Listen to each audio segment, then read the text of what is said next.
Gazonor, c'est assez simple. On vient capter le gaz de mine, le fameux grisou qui est accumulé dans les anciennes galeries minières.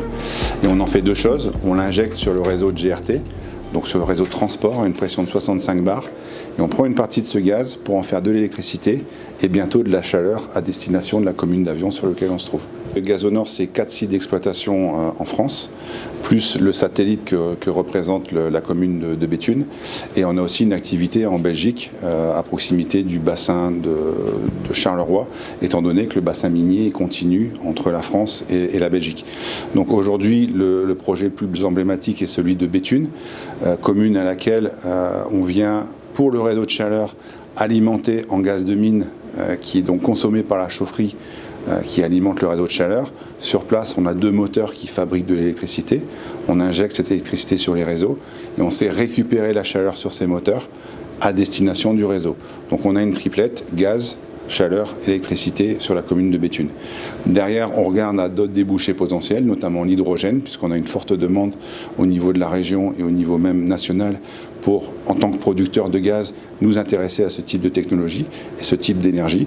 Donc c'est quelque chose qu'on regarde de très près avec un pilote qui devrait bientôt débuter sur la production d'hydrogène à partir du gaz de mine.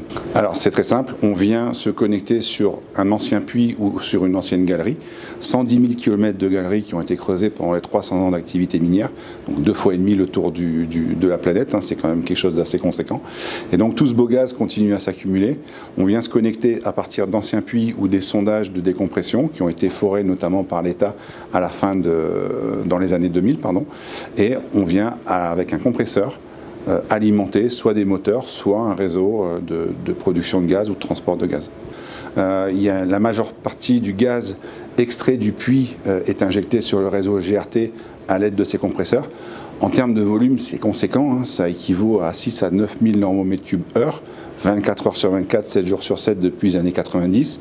En gros, c'est l'équivalent de 40 à 45 unités de biométhane qui sont captées et injectées à partir d'un seul puits de mine, celui du site BIS de Liévin où on se trouve aujourd'hui. Le gaz de mine, c'est tout simple, c'est du gaz qui est dégagé par les mines, par les veines de charbon qui ont tout simplement été exploitées.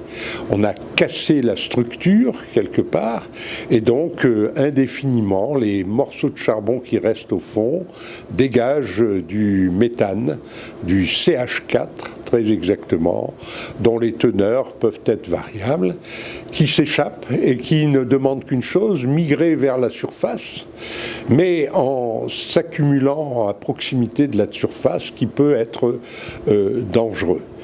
Et donc c'est la raison pour laquelle, dès l'origine, quand on a pensé que le bassin minier allait avoir une fin, il fallait aussi trouver une solution pour ce méthane, parce qu'auparavant, ce méthane, il était évacué normalement par les puits d'aération. Donc ça ne posait pas de problème sur le bassin minier. À partir du moment où on fermait l'ensemble du bassin minier, il fallait trouver donc des zones d'évacuation de ce gaz. Et c'est la raison pour laquelle, à la fin des années 80, Charbonnage de France a pris l'initiative de construire Gazonor, où nous sommes aujourd'hui. Gazonor qui permet de mettre le bassin minier en décompression et qui permet donc de faire évacuer ce méthane, le grisou, parce qu'il s'appelle comme ça au fond de la mine, qui était le gaz de la mort, en quelque sorte. Le prix du gaz ainsi développé, de la chaleur ainsi développée, voire du kilowatt, n'a rien à voir avec les prix qui sont pratiqués commercialement sur l'ensemble de notre pays. Aujourd'hui, nous avons l'exemple de Béthune, qui est alimenté pour quelque chose comme 6 000 habitants par du gaz de mine, le gaz qui vient de Divion, et la facture gazière des habitants de Béthune, elle est de l'ordre de 40% moins chère au 1er janvier. Et cela garantit pendant 15 ans. Je ne sais si vous imaginez l'intérêt donc majeur pour des populations souvent plus pauvres que dans n'importe quel coin du pays que de pouvoir disposer d'une énergie à des niveaux aussi intéressants. Pourquoi on ne développe pas plus ça? Il faut le demander à l'administration, qui pose un certain nombre de blocages, parce que l'administration estime que si on utilise davantage ce gaz à travers ses installations à elle, et non pas à travers les installations de la Française de l'énergie, on pourrait mettre le bassin minier, pourquoi pas, en danger. Et donc, il préconise que tous les problèmes concourant autour de l'exploitation du gaz doivent revenir à l'exploitant. Mais une modification récente du code minier et une lenteur administrative bloquent actuellement le projet de développement d'exploitation de ce gaz de mine. C'est totalement incompréhensible. Les réserves de gaz dans notre sous-sol sont estimées à au moins 150 ans. Mais impossible d'ouvrir de nouveaux points d'exploitation avec ces décisions administratives. C'est pourquoi, dès vendredi, j'ai adressé un courrier au président de la République pour que soient reconsidérés ces freins administratifs et juridiques. Alors l'avantage du gaz de mine, c'est que c'est une activité, c'est un gaz qui est disponible en permanence, donc il n'y a pas de saisonnalité, on n'est pas lié par exemple à un phénomène météorologique. Donc la réserve de gaz est sous nos pieds, donc disponible à tout moment. Ça nous donne une flexibilité et une agilité par rapport à cette production.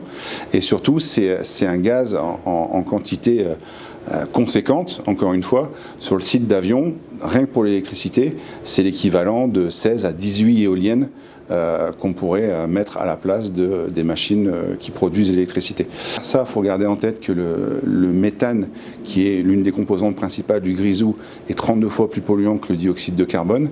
De par notre activité, on a certifié un impact négatif, un impact carbone négatif de notre activité, puisqu'aujourd'hui, à partir des 4 sites historiques de Gazonor, on évite les émissions de 600 000 tonnes de CO2 par an, rien qu'à partir de ces 4 sites de production. Le bassin minier ayant tendance à se compartimentaliser du fait des mouvements de terrain, du fait des phénomènes d'ennoyage, on souhaite multiplier nos installations. En plus de ça, il bénéficie du label vert. Le gaz étant considéré comme polluant, on évite une émission de la même manière qu'un gaz de décharge. Ça veut dire quoi? Ça veut dire avantages fiscaux et notamment d'une TVA 5,5 et la possibilité de s'engager sur des tarifs pendant plusieurs années, voire des décennies.